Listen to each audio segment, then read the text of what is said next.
Hello, నువ్వు మనిషి అయితే దేవుడు నీకు దర్శనం ఇస్తాడు. నీకు ఏ దర్శనం లేకపోతే నువ్వు చచ్చిన ఒకటే, బతికిన ఒకటే. నీకు మీ ఇంట్లో ఉన్న కుక్కకి తరాలేదా? దర్శనం ఉండాలా? ఎందుకు బతుకుతున్నావు? నీ జీవితానికి అర్థం ఏంటి? ఎవరి కోసం బతుకుతున్నావు? డబ్బు కోసమా? నీ కూతురు కోసమా? నీ కొడుకు కోసమా? నీ ఆయన కోసమా? నీ ప్రియుడు కోసమా? నీ ప్రేయసి కోసం?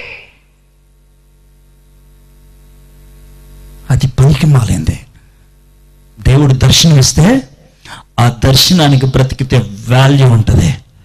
దేవుడు మోషేకు ఒక దర్శనాన్ని ఇచ్చాడు. పో, వాళ్ళు కింద పాపం చేస్తున్నారని. ఇది నాకు తెలుసు ఒక మిషనరీ గ్రౌండ్ అని.